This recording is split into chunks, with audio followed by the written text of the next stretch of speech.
What's going on, you guys? Today is a huge day for all of you, and that's because I know you guys love the Legacy GT Wagon. Now, as you can see, the car is behind me, and that's because Scott with Track Mode is going to be here in about 10 minutes. We're going to get this thing loaded up onto a trailer, and I'm taking it into Griot's Motors, where I'm going to be doing the dry ice blasting that I've talked about for a long time, finally tomorrow.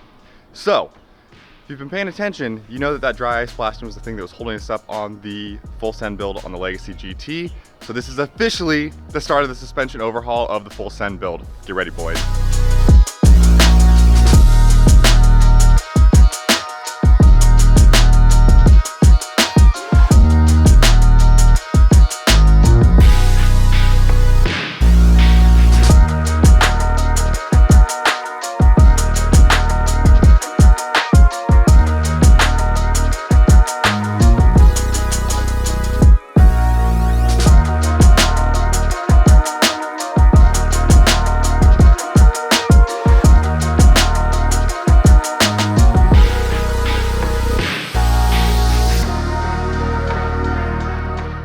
All right, boys, we made it to Griot's Motors. I've got the car inside behind me. It's been a while since you guys have seen the Legacy GT, so let's do a quick little sit back.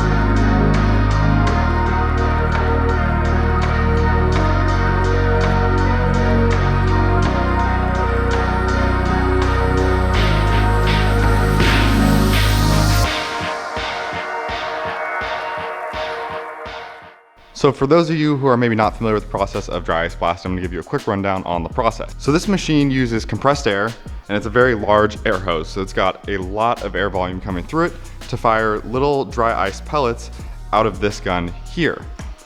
And so this is firing it at the car and hitting the road grime, dirt, anything that's on the underside of the chassis, and essentially getting it so cold that it falls off the car. So if you've ever done anything like removing sound deadening, and you've seen how that stuff's hardened up and become easy to remove, it's a very similar idea with this. So we need to go ahead and get the car up on the lift, pull all 4 tires off because I do want to get the wheel arches incredibly clean. That's one of my main areas of focus on this car.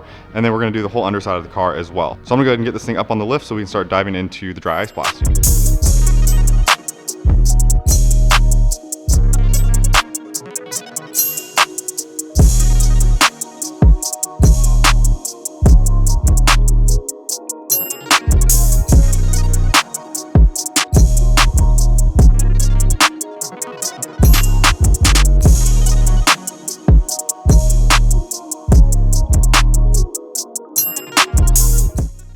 All right, boys, it's go time. We got the car up on the lift, the wheels are off of it, so I'm gonna raise it up to where the wheel wells are kind of my eye level. I'm gonna start in all of the wheel wells and then get under the car once we've completed all of those. But you guys are gonna be so blown away how different these look when we're done. It's an absolutely mind-blowing process. So we need to get this garage door shut and seal that off, get the machine all plugged in and put on our protective gear.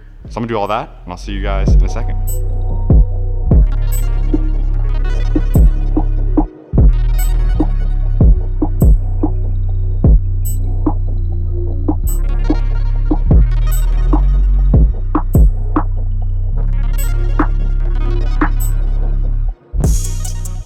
Okay, so before I get the machine plugged in, we've got a lot of noise in here. I'm just gonna show you guys kind of the before of this.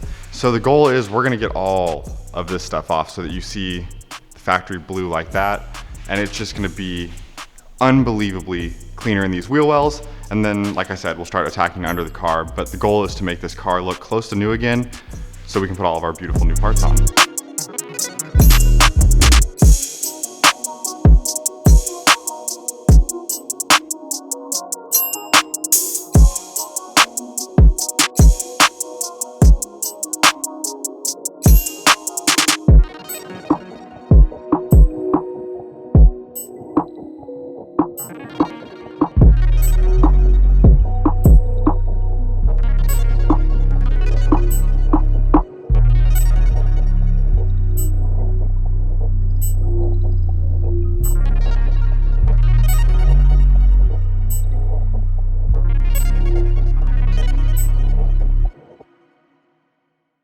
All right, so I've been working my way through the wheel well.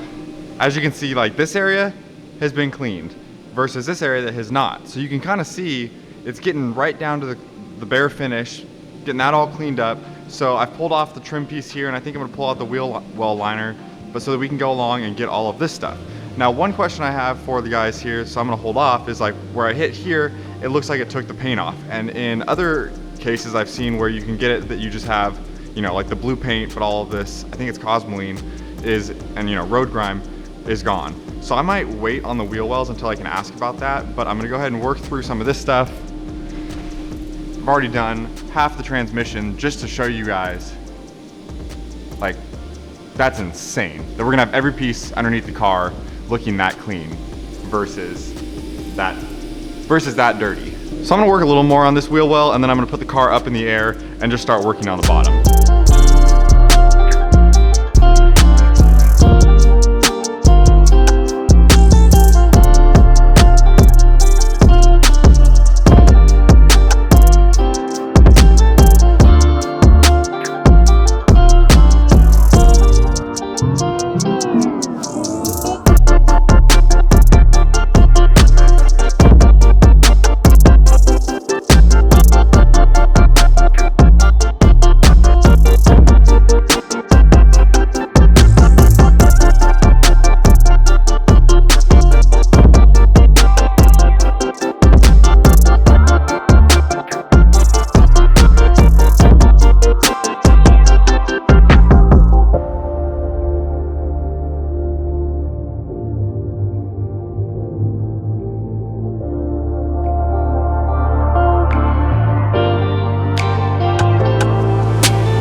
So the transmission, subframe, all of that is looking absolutely beautiful.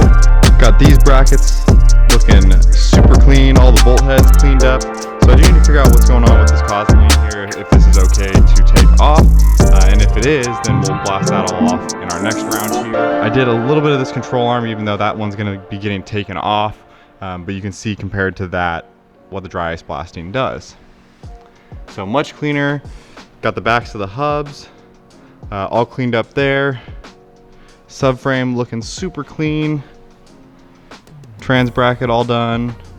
So making some good progress. I did this heat shield here, and I started looking back here a little bit. I hit up in this area and just started touching some of these areas. Definitely still needs a lot of work. We'll blast all of that, blast the rear sway bar, exhaust. So we got a lot to go. But that's where I'm gonna leave off until we get another tote of dry ice. It's been a long day, and we still have probably another whole day to get this thing clean, but it's coming out super nice. So I'll see you guys when we get this other tote to get this project wrapped up before we take the wagon back to our house and start getting the suspension all in the car. All right, you guys, we are back at Griot's Motors with the Subaru a week later. We're gonna finish up the rear half of the car. They were kind enough to get me another tote, so we're gonna finish this thing up. Like I said before, we've got most of the front of the car done, and we're gonna finish up on the rear of it. You guys have seen me set this thing up, so we're gonna get right into it. Real quick, I did forget, before we dive in, I wanna give you guys a quick update on this here. So I did learn a little bit more. This black stuff here is not dirt. That is an underliner that was put on the car, I would assume from the factory. Unfortunately, it looks like shit. So I'm gonna try to get that off. Now I just need to turn the pressure down, and we should be able to get this part all cleaned up without taking off the blue paint like we have here. So that'll be done by lowering the air pressure and lowering the size of the actual dry ice particle hitting the car. So this was kind of a trial area here. You can see we did lose some paint here. I'm gonna try to get this rest of this down to the blue without losing any more paint on it. And worst case, my backup plan is that we'll do new Raptor liner in a paint match in that section of the car. All right, now back to the dry ice blasting.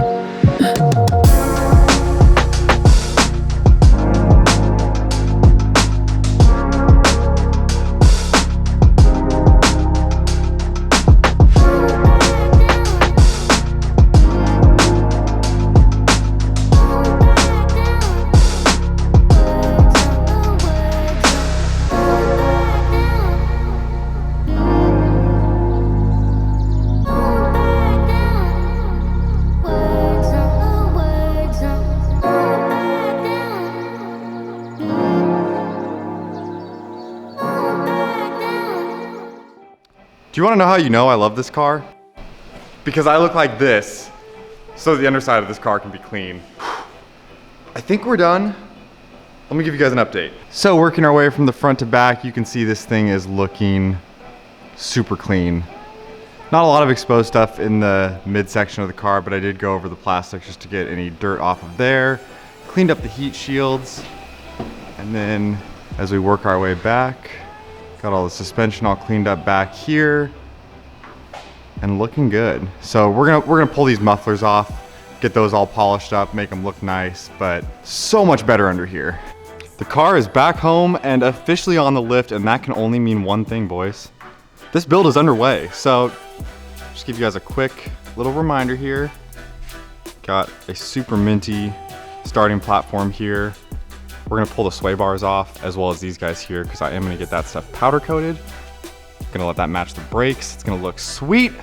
And then up front is looking really good with the exception of this area here, which in 2 videos from now, we're gonna get all of this existing undercoating removed and do a paint matched Raptor liner on the section here that comes paint matched from the factory. So, got the wheels and brakes off. We're ready to go. So in the next video, you're gonna see me fully disassembling this, removing all the parts that we are no longer gonna be using and replacing. Struts and springs are coming out, lower control arms are coming out. Like I said, sway bars are coming out. We gotta pull the steering rack. There's a lot of stuff to disassemble on this, but it's gonna be an awesome time. If you guys are stoked about the Legacy GT build and just can't get enough of it, be sure to check out the 2 videos I have here on the screen. We've got a bunch more Legacy GT content coming up, and I will see you guys in the next one.